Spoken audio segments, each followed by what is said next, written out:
በስም አብን ወልድን መንፈስ ቅዱስን ሓደ አምላኽ አሜን። ፍቁራን አሕዋተይን አሓተይን ሎሙን መቐፀልታ ናይቲ መዓልታዊ ንገብሮ ዘለና ንባብ መዝገበ ሃይማኖት ካብ ቁፅሪ 651 ክሳብ 658 ክነንብብ ኢና።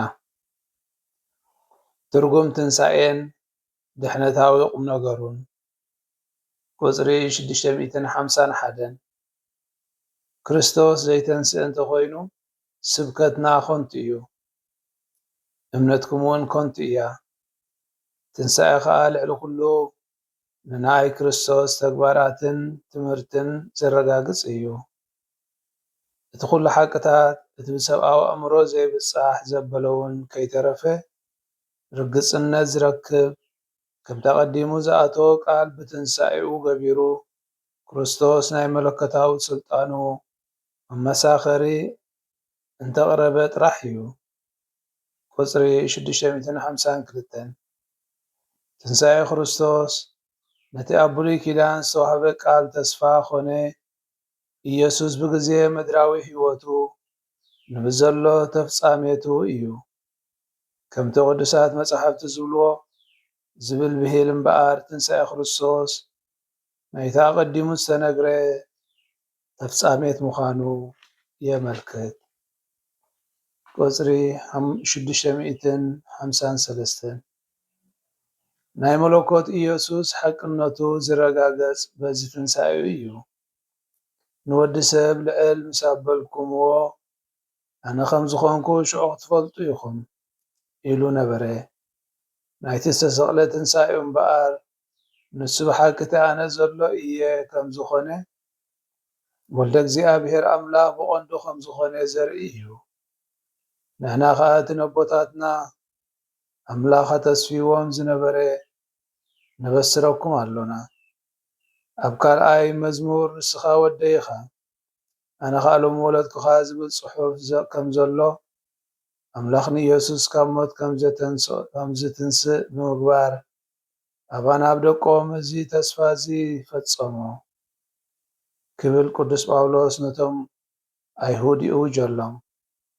ትንሣኤ ክርስቶስ ምስቲ ናይ ወልደ እግዚኣብሔር ምስጢረ ስጋዊ ፀቢቑ ዝተኣሳሰረ ተፍጻሜቱ ከዓ ብመሰረት ዘለዓለማዊ መደብ ኣምላኽ ዝኾነ እዩ። ቁፅሪ 654 ምስጢረ ፋሲካ ክልተ ገጽታ ኣለዎ። በቲ ሓደ ክርስቶስ ብሞቱ ካብ ሓጢኣት ሓራ የውፃና፣ ብትንሣኤ ድማ ናይታ ሓዳስ ህይወት መንገዲ ይኸፍተልና። እዚ ሓድሽ ህይወት ልዕሊ ኩሉ ድማ እቲ ናብ ጸጋ ኣምላኽ ዝመልሰና ጽድቆት ጃስቲፊኬሽን ዘጽድቐና ከምቲ ክርስቶስ ብክብሪ ኣቦ ካብ ሙታን ዝተንስአ ከምኡ ከዓ ንሕና ብሓዳስ ህይወት ምእንቲ ክንነብር እዩ። እዚ ግብሪ ኣጽድቆት ድማ ነቲ ብሰንኪ ሓጢኣት ዝመፀ ሞት ኣብ ምስዓርን ከም ብሓድሽ ኣብ ጸጋ ምስታፍን የጠቓልል። ኢየሱስ ብድሕሪ ትንሣኤኡ ንኣርድእቱ ፀዊርዑ ኪዱ እሞ ንኣሕዋተይ ንገርዎም ከም ዝበሎም ሰባት ኣሕዋት ክርስቶስ ምእንቲ ክኾኑ እቲ ግብረ ኣጽድቆት ጸጋ ውሉድነት ዝህብ እዩ።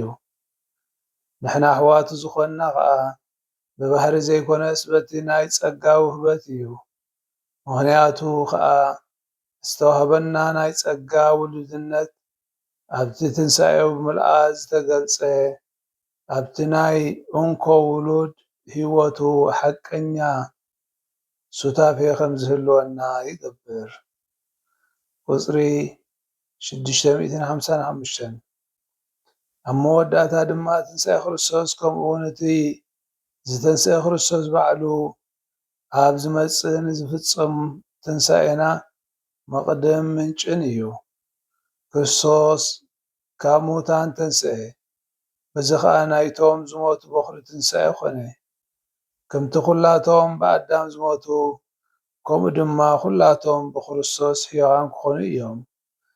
እዚ ተስፋ ትንሣኤ ክሳብ ዝፍጸም እቲ ዝተንስአ ክርስቶስ ኣብ ልቢ ምእመናኑ ህልው ኮይኑ ይነብር።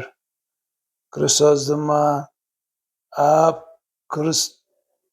ክርስቲያን ድማ ኣብ ክርስቶስ ናይታ እትመጽእ ዓለም ኩነት ዝጠዓሙ ነቲ ምእንትኦም ዝሞተን ዝተንስአን እምበር ንገዛእ ርእሶም ምእንቲ ከይነብሩ ህይወቶም ብክርስቶስ ናብ መለኮታዊ ህይወት ዘተኮረት ኮይና ኣላ። ብሓፂሩ ቁፅሪ 656 ኣብ ትንሣኤ ምእመናን ዕላምኡ ሓደ ክዋኔ ፍጻሜ እዩ። ንሱ ከዓ ንዝተንስአ ክርስቶስ ምስተራኸብዎ ደቂ መዛሙርቱ ብታሪክ ክመሳኸር ዝኽእል እዩ። ንሱ ድማ እዚ ክዋነ እዚ ናይ ክርስቶስ ባህሪ ሰብ ናብ ክብሪ እግዚኣብሔር ዝኣትወሉ ከም ምዃኑ መጠን ብምስጢራዊ ኣገባብ ኣዝዩ ልዑል እዩ። ቁፅሪ 657 ስጋ ክርስቶስ ብሓይሊ ኣምላኽ ካብ ማእሰርቲ ሞትን ካብ ምብስባስን ከም ዘምለጠ ተባዶ ዝጸንሐት መቃብር ኮነት። ኣብኡ ዝጸንሐ መግነዝ ንርእሱ ምልክት እዩ። እዚ ከዓ ነቶም ደቂ መዛሙርቱ ንዝተንስአ ጎይታ ክረኽብዎ ኣሰናድዎም። ቁፅሪ 658 ካብ ሙታን ብምትንሳእ በኹሪ ዝኾነ ክርስቶስ ሕጂ ነፍሳትና ብምጽዳቕ ሓደ መዓልቲ እውን በቲ ሓዳስ ህይወት ገቢሩ ኣብ ስጋና ክፍጽሞ ዘለዎ ናይ ትንሣኤ ምዃኑ የረጋግጸልና። ፍቁራን ኣሕዋተይን ኣሓተይን እዚ ሎሚ ዘንበብናዮ ክፍሊ መዝገበ ሃይማኖት ብዛዕባ ትንሣኤ ጎይታና መድሓኒና ኢየሱስ ክርስቶስን ትርጉሙ እንታይ ምዃኑ እቲ ድሕነታዊ ቁም ነገሩ ወይ ድማ ናይቲ ትንሣኤ ውፅኢት ንዓና እንታይ እዩ ዝኾነና ዝገልጽ እዩ። ስለዚ ትርጉም ድሕነታዊ ኣገዳስነት ናይ ትንሣኤ መሰረት እምነትና ዝኾነ ተኣምር ወይ ድማ ግልፀት እዩ። እቲ መሬት ኣጽኒዓ ክትሕዞ ዘይከኣለት ጎይታና መድሓኒና ኢየሱስ ክርስቶስ ሓይሉ ዝገለጸሉ መሰረት እምነትና ዝዓበየ ተኣምራት ድማ እዩ። ምክንያቱ ትንሣኤ ክርስቶስ ናይ እምነትና ቀንዲ መሰረት እዩ ዝበልናዮ ከምቲ ቅዱስ ሐዋርያ ጳውሎስ ክርስቶስ ካብ ሙታን እንተዘይተንስኡ ስብከትናን እምነትናን ከንቱ ምኾነ ነይሩ እናበለ ዝገለጾ ትንሣኤ ኢየሱስ ዝገበሮን ዝመሃሮን ኩሉ ሓቂ ምዃኑ ዝገልጽ እዩ። ነቲ ዝተጓዕዞ ጉዕዞ ምልኣትን ፍጻሜን ዝህቦን ድማ እዩ ትንሣኤ። ምክንያቱ ክርስቶስ መይቱ ጥራይ ተሪፉ እንተዝኸውን ነይሩ ብሳዕ ተሳዒሩ እቲ ጉዕዞ ናይ ድሕነት ብስዕረቱ ምተዛዘመ ነይሩ። እንተኾነ ግን ብትንሣኤ ንሞት ስለ ዝሰዓረ ሰዓሪ ኮይኑ ተረኽበ ነቲ ኩሉ ዝሓለፎ ታሪክ ናይ ድሕነትና ድማ ሓቀኛን ብቑዕን ቁኑዕን ምዃኑ ፍጻሜ መልኣትን ሂቦ። ምክንያቱ ትንሣኤ ፍጻሜ ናይቲ ንጽበዮ ዝነበርና ተስፋ እዩ። ትንሣኤ ክርስቶስ ነቲ ኣብ ብሉይ ኪዳን ዝተነገረ ተስፋታት ኢየሱስ ባዕሉ ብዛዕባ ትንሣኤ ዝተነበዮ ቃላት ዝፈጸመ ወይ ድማ ምልኣት ዝሃበ እዩ።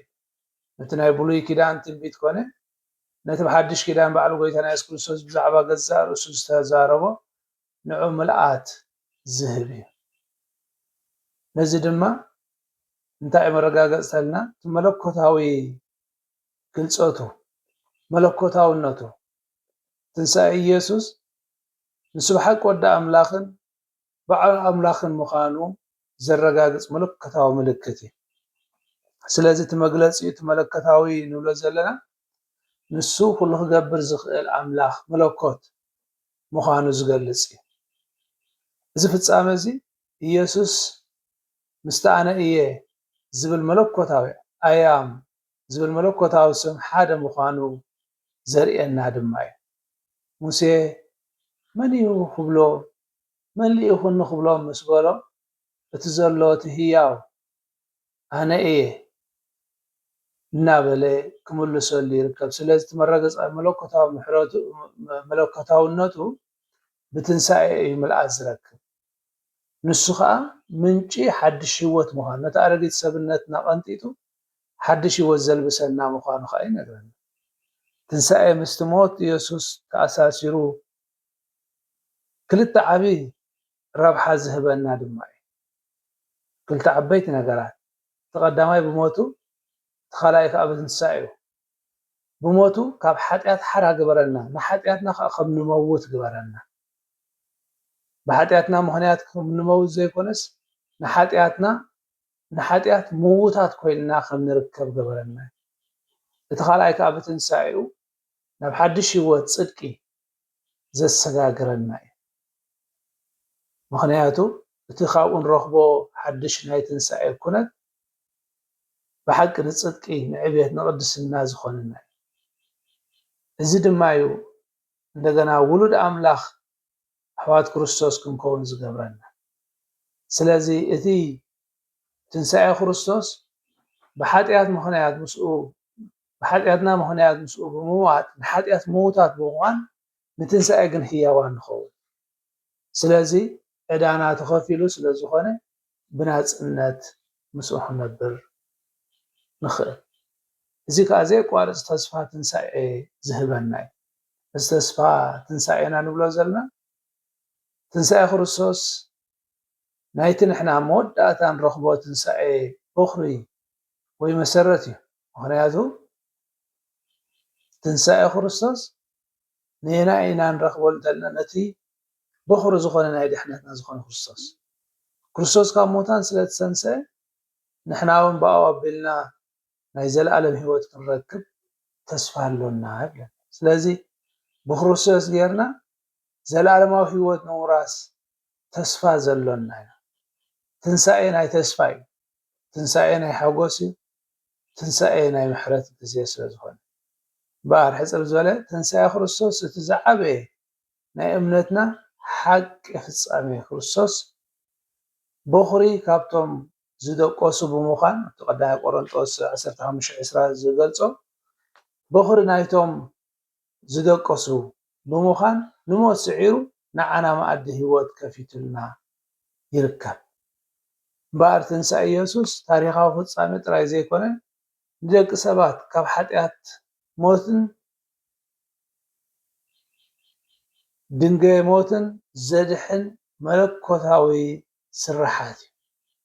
ስለዚ ብሓቂ ነቲ ትንሳኤ ናይ ጎይታና ኢየሱስ ክርስቶስ ፍፃሜታቱ ከምኡውን ሓጢኣትና ከመይ ኣቢልና ከም ንሕደግ ሓጢኣትን ሞትን ዘድሕን ኣምላኽ ምዃኑ ክንርዳኣሉ እንኽእል እዩ። በኣር ትንሳኤ ጎይታና ኢየሱስ ክርስቶስ ዓወት ኣብ ልዕሊ ሞት ዝተጎናፀፈሉ ንሕና ከዓ ብትንሳኤ ህያዋን ምስኡ ንክንከውን ዕድል ዝረኸብናሉ እዩ።